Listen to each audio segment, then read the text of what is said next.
Good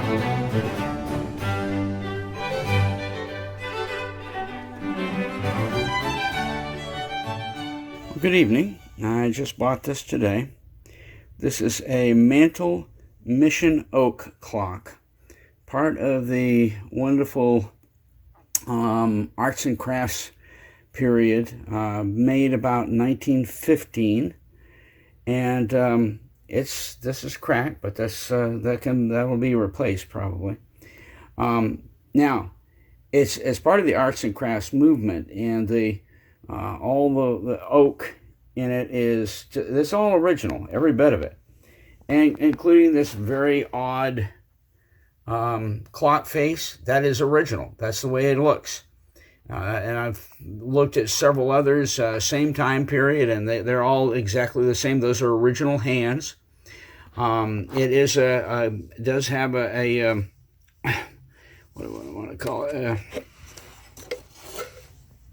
Yeah, right here, a gong. I can't remember the name of that, but anyway, yeah, it's a fine old clock. Like I said, it's a really crazy looking thing. I passed right by it when I first saw it because I said, man, that's kind of ugly. But then I came back and I got to looking at it, and come to find out, the works in it, it's called the Mission Oak clock, but the works in it were made by the New Haven Clock Company. And so I expect that once I get into this and take the face off and the hands, what's going to be inside of there is all going to be New Haven Clock Company. And that should be a pretty decent little movement. So anyway, just kind of excited about it. They had a price on this originally of $150. And then it was lowered down to $50. And by the time I got it down to the desk to check it out, I said, well, there's no key with it, and it's pretty much locked up. And so they lowered it down to $40. So I'm not complaining, and I'm going to enjoy it, and I'm going to make a brand new piece. I found another one that they had done that with. These are, I guess, notorious for splitting. This is all oak. Every bit of this is all oak. And see, you can see one very thin slab of oak is less than 1/4 of an inch. And when you nail it in position, like this, okay, when you nail it in position and you let years and years go by, what's going to happen? The oak begins to shrink. And when it begins to shrink, it can go nowhere because it's nailed in position, and so it cracks. So that means I'm going to probably take this one off and make a brand new one and color match it. I've just begun taking some of the dirt off, and you cannot believe the amount of crud that came off from this. They are dark to begin with, and so don't let the color fool you. I mean, that's kind of the nature of the beast. But yeah, okay. So it's a Mantle Mission Oak arts and crafts clock from about 1915 with a New Haven Clockworks works in it. It's New Haven Clockworks movement in it. One thing I'm going to add in closing here, I went ahead. I have a number 6 key. I mean, even though this was it didn't come with its own key, I put a key on this and wound it just a little bit. These hands were very almost sloppy the way they were. As soon as I touched that and gave it just a little bit of a whine, I mean less than a half a turn, all of a sudden they just kind of snapped to. So I think we're going to be good. I think once they get it all taken apart and cleaned and put back together and make some repairs and some cleanup, it's going to be a very nice little arts and crafts clock. And I'm going to do one more thing. I'm going to sit this upright, by the way, they had this hanging because with a wire stuck in the top of it. That's not the way it was intended to be. I got home and I got to looking at this and said, well, that's not a hanging clock. It's intended to be a mantle clock. So let me shut this down and I'll show you.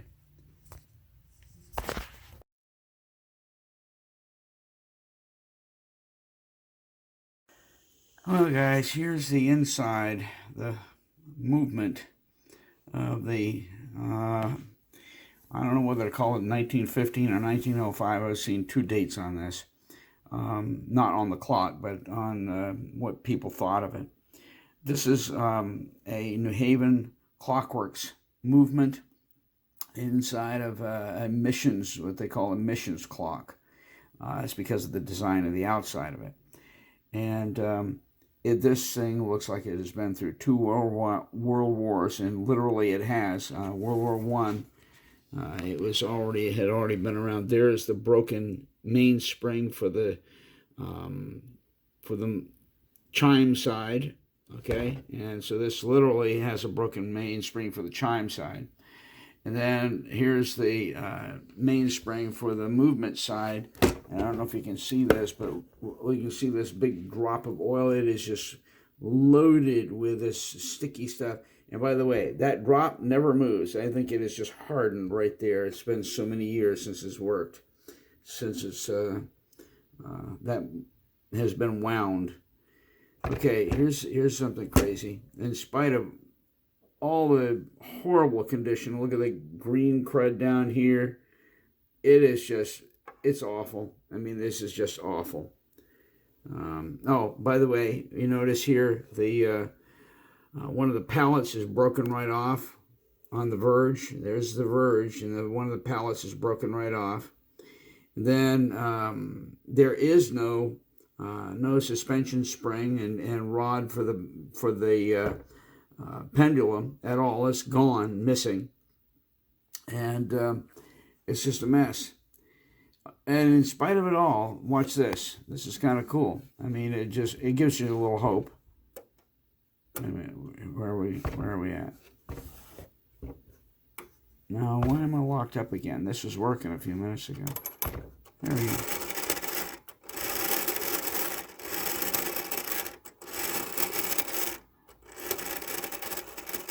Everything is working over on the time side. As a matter of fact, it's continuing to work, and that means that there's some power left in that spring. But of course, over on the chime side, forget it. I mean, it's pretty much locked. And not only that, I want to show you something. When the mainspring broke over here, it actually kicked out and bent one of these wheels on the bottom. That is bent down there. That's going to have to be straightened out. Oh, what a mess. I wrote to my teacher about this and told him how bad it was, and said I'm up for the challenge, but boy, I'm going to have to start ordering some parts.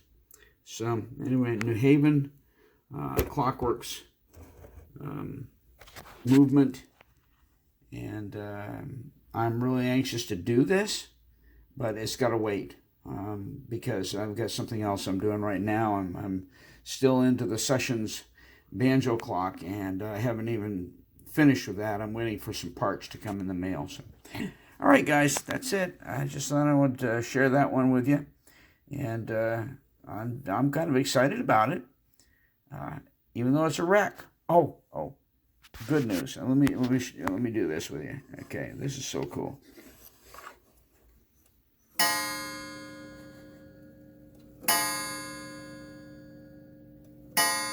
I love the sound. That is so cool. Well, the movement is out of the New Haven Missions clock. What a mess. Here's the broken spring. There's where it's attached. The loop is attached to the leg of the plates. But I want you to see this. As soon as that broke, look what happened. That thing whipped into here and just bent that wheel horribly. And I'm just in hopes that when everything is disassembled, I'll be able to go ahead and straighten everything up and get everything to move correctly again, because that's pretty badly damaged. Other thing I noticed here was that, let me see if I can get this. There's a lot of play in that. And that's your primary arbor for your hour and minute. I haven't flipped this over yet to look at it. So far, the pivots all seem fairly good except for that one. I may have to do a bushing on that. I've never done a bushing before. But Cool thing is my banjo clock is done and running perfectly and keeping time perfectly, and it's on the wall up in the kitchen. And I'm very proud of that. I did a lot of my very first clock, and it came out fantastic. Very, very pleased with that. Anyway, well, I'm not going to do anything more. Let me see if I can tip this up. Maybe I'll just take a look at the underside of this, see if there's what we've got in terms of pivots that need to be worked on. Okay.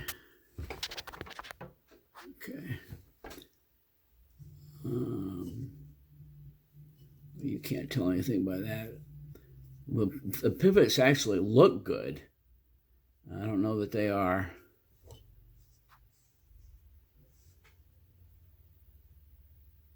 Anyway, okay. More to come. Name of the game right now, once I have a moment here without having a camera looking over my shoulder, I'm going to take and figure out some way to compress this. I'm obviously not going to be able to get it into a locking ring because, I mean, it's broken. You're not going to be able to do it. So what I want to do is see if I can get some sort of vise that's going to clamp from here to here and at least get the pressure off from this one wheel here.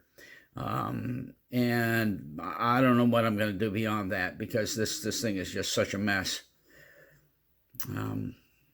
If I can get that compressed like that, I may try to go ahead and take the whole unit apart. The other idea that I've got is that I've managed to run this down quite a bit. The time side is actually moving very nicely, and I've been doing this deliberately to try to expand this. In other words, take some of the power out of the time side. So anyway, it is a New Haven missions clock. This is a New Haven Clock Company movement from probably in 1905 to 1915, somewhere around there. So I began working on this 1915 New Haven Clockworks movement, but it's the San Rafael Mission Mantle Clock number 52. This is the information I got off the internet for it anyway. And the first thing I had to do is to glue this top panel on because it was just hanging loose. So that's been glued in place. This is just sitting here right now. This is one of those cases where you don't want to mess with the structure of it or anything. In other words, it needs to stay pretty much all original. This is the finish that was on it. It's kind of an ebonized oak, all oak, and this is just the look of it. Some people would call this ugly. Some people don't like this kind of a thing. But you know what? To change it up or try to change the finish on it in any way would be to destroy the historic authenticity of it. This is part of the arts and crafts movement. And so anyway, we're going to just leave it as is. As far as the case is, I'll clean it. But I'm not going to try to lighten up this finish. This is the way it is.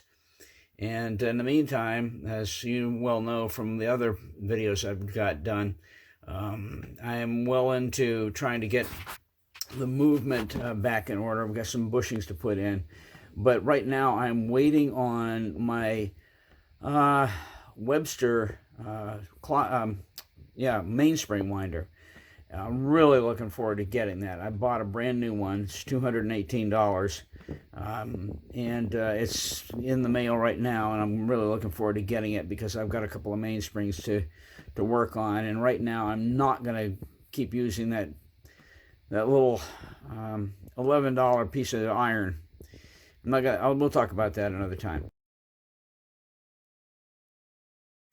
Well, a long-awaited tool has arrived. Actually, I've had it for 2 days, and I'm finally getting around to opening it. And I think I'll open it here for old-timers and just share with you, because this is going to mean a lot easier work when it comes to taking mainsprings off and putting mainsprings on. and not only easier work, but less dangerous. A whole lot more just ease. There's a wonderful YouTube video on the internet about this. This is a Webster mainspring winder, and I haven't even opened it. All I've done is watch the video on the internet and ordered it, and it would cost me $218 plus shipping. It's $237, I believe. So anyway, looking forward to this. It's going to be a fine tool. And look, I'm not a full timer. This is just something I'm enjoying learning and doing. And but I'll tell you what, if you're going to be doing this, it does help to have good tools. And sometime I'll share with you some of the things that I bought. But this is one that I'm going to go ahead and open now, and I'll put this on the next Old Timers video that's coming out. Thanks. Well, a minute ago I thought I was recording, and I wasn't recording, but I've got this set up now. This is my Webster mainspring winder, and I love it. This is awesome. The actual mechanism for winding is back here, obviously, and you know, obviously this switch is right down here. You know, you flip it either way for winding or unwinding. And the rod for this is just held in by a thumb screw here. Then you've got this whole assembly out on the end that stabilizes the end of your arbor. And this is again on with a little thumb screw, and this tightens the special collet. I don't know what you want to call it that goes onto the end of your arbor, so that as you're winding or unwinding, you're not just out there in space someplace. It's actually being stabilized by being inserted into a hollow in the end of the shaft right here. And yeah, awesome. And then down here, this is for catching your loop as you're winding and unwinding. So just really nice operation. Really nice operation. I think I'm going to enjoy this, and fit nicely into my little Irwin bench vise here that I bought way back when I started working on clocks. And yeah, we'll show you when we get around to using this. But I think I may not show anybody until I've done one or two and gotten used to it. But really glad. Nice little piece of equipment. Well, guys, I did it. I did it with my brand new Webster spring winder. I actually mounted put this on one of the great wheels and unwind it. First of all, there's a wire that comes around it when it's a brand new spring, and the wire just fell right off once I got to winding it nice and tight, and everything's ready to go. So I can take it off, clean it, lubricate it, and then the second of my springs will be ready to go back into the New Haven movement. And so, hey, yes. I am so happy, man. I'm just tickled pink to have my wonderful Webster spring winder. This thing, it works like a charm. What a sweetheart. I know there's another brand that's far more popular than this, but I'll tell you what, I wouldn't give it. Well, all I can say is I really, really like my Webster. So there we go. Well, we're ready to go ahead and lubricate the mainspring, the new mainspring that I got for the New Haven movement that goes in the old missions clock. And so I'm ready to get going on that. This is the spring has been thoroughly, and I mean thoroughly cleaned, and just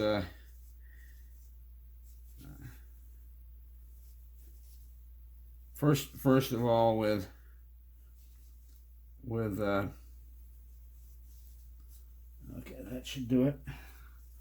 First of all with paint thinner that clean all the crud off from it, but then after the paint thinner I cleaned it with just hot suds and water, and I mean I thoroughly cleaned it all the way down to the very end. Oh wait a minute, this is not tight enough here.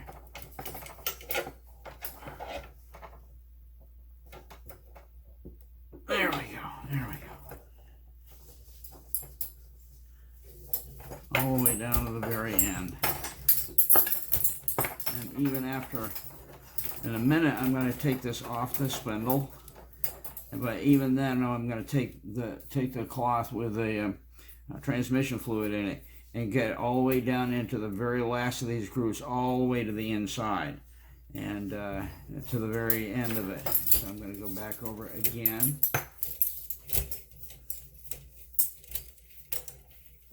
I've got that gallon plastic bag waiting for this. I'm going to go over it. I think I'm going to put a little more on it and go over it one more time. There we go. This should thoroughly saturate this thing.